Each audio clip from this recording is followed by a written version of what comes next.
Hi friends, welcome to KVP சமையல். இன்றைக்கி நம்ம சமையலில் என்ன பார்க்க போகிறோன்னா, சமையல் எதுவுமே பார்க்க போகிறது இல்லைங்க. நான் ஏற்கனவே போன வீடியோவில் சொல்லியிருப்பேன், ராமேஸ்வரம் வந்திருக்கிறேன்னு சொல்லிட்டு. என்னோடய சிஸ்டர் வீட்டில் தாங்க இருக்கிறேன், என்னோடய தங்கச்சி வீட்டில். அவங்க வீட்டில் இருக்கிற ஒரு சில செடிகளை நான் அவங்களோட ஷேர் பண்ணலான்னு. இப்போ பார்த்திங்கன்னா நம்ம வீட்டு வாசல் முன்னாடி தாங்க நின்றுக்கிட்டு இருக்கோம். இது பார்த்திங்கன்னா தெருவில் தான் இப்போ நின்றுக்கிட்டு இருக்கோம். இப்போ தான் என்னுடைய சேனலை நீங்கள் ஃபஸ்ட் டைமாக பார்க்குறதா இருந்தால் சப்ஸ்கிரைப் பண்ணிக்கோங்க. பக்கத்தில் உள்ள பெல் பட்டனை கிளிக் பண்ணிக்கோங்க. அப்படின்னா தான் நான் போடுற வீடியோஸ் உங்களுக்கு ஒன்றே நோட்டிஃபிகேஷனாக வரும். வாங்க வீடியோக்குள்ளே போகலாம். எங்கள் வீட்டில் பார்த்திங்கன்னா 2 வாசல். இது தான் பார்த்திங்கன்னா தலைவாசல். இதில் இருந்து இறங்கி அப்படியே இந்த சைடு உள்ளே போனோம்னா அந்த ஓப்பன் கதவு மாதிரி இருக்குல்ல, அது உள்ளே போனோன்னா பார்த்திங்கன்னா பின்னாடி ஃபுல்லாமேவும் செடிகளாக வச்சுருக்குறாங்க. இது வந்து மணி பிளான்ட்டு தாங்க. எல்லாருக்குமே தெரிஞ்ச ஒன்று தான் இது மணி பிளான்ட்டு. எல்லோரும் வீட்டில் வச்சுருப்பீங்க. அது பக்கத்துலேயே பார்த்திங்கன்னா அழகுக்காண்டி இந்த செடி வச்சுருக்குறாங்க.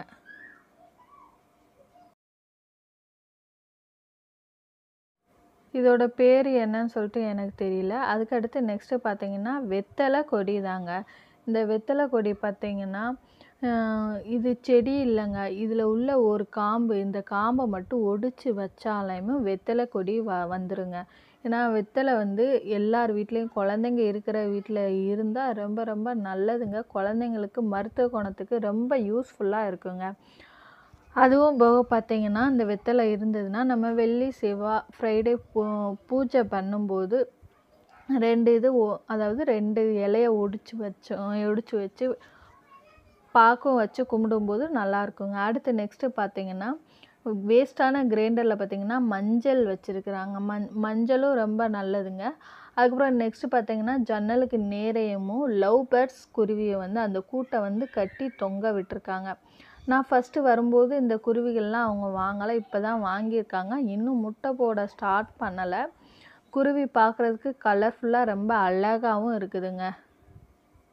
அடுத்து நெக்ஸ்ட்டு பார்த்திங்கன்னா பெரவாசல் பக்கத்துலேயும் பார்த்திங்கன்னா ஒரு மணி பிளான்ட் வச்சுருக்காங்க.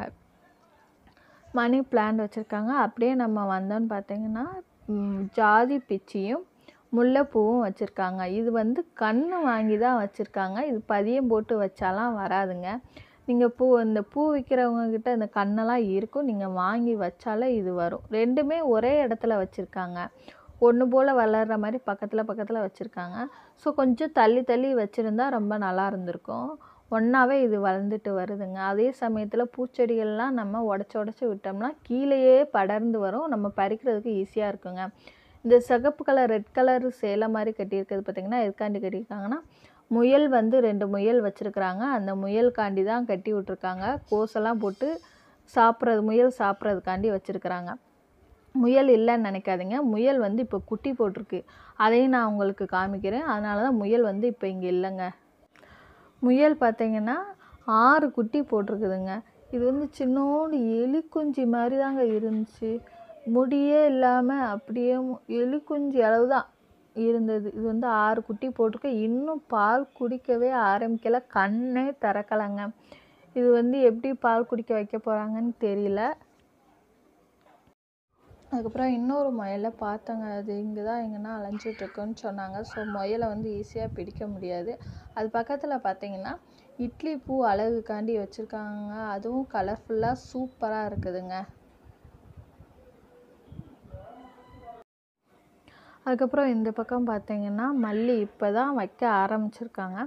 இதுதான் பார்த்திங்கன்னா ஸ்டார்டிங் ஸ்டேஜ். இது வந்து வச்சு ஒரு மாதம் இருக்குங்க. இந்த மணலுக்கு எல்லாமே நல்லா எந்த ஒரு செடினாலும் நல்லா வரும். இவங்க வச்சுருக்கிற செடி எல்லாமே பார்த்திங்கன்னா எந்த உரமுமே செடிகளுக்கு வைக்கிறது இல்லைங்க. தென்னை மரத்துக்கு மட்டும்தான் உரம் வைக்கிறாங்கங்க. அதுக்கப்புறம் பார்த்திங்கன்னா இந்த கலர்ஃபுல்லாக இருக்குது. இதுவும் அழகுக்காண்டி இருக்குதுங்க. கலர்ஃபுல்லாக பார்க்கவே சூப்பராக இருக்குங்க. அடுத்து இந்த அழகுக்காண்டி வைக்கிற மரத்து பக்கத்துலேயே பார்த்திங்கன்னா பிச்சி வச்சுருக்குறாங்க. இப்போ தான் வச்சுருக்குறாங்க. இது வளரும் போதே நான் ஒடிச்சு விட சொல்லியிருக்கேன். ஏன்னா அப்போ ஒடிச்சு விட்டால் தான் கீழே வந்து நல்லா படர்ந்து வரும். நம்ம பறிக்கிறதுக்கு ஈஸியாக இருக்குங்க. அடுத்து பார்த்திங்கன்னா ஒரு முக்கியமான மருத்துவ குணம் நிறைந்த மரம் தாங்க பார்க்க போகிறோம். அது என்னன்னு பார்த்தீங்கன்னா, இவங்க எப்படி வளர்க்க ஆரம்பிச்சாங்கன்னு பார்த்தீங்கன்னா, காக்கா எச்சம் போட்டு அந்த காக்கா வந்து அந்த விதைகள போட்டதுனால இந்த மரம் வந்து வந்திருக்குங்க. இது என்ன மரம்னு பார்த்தீங்கன்னா,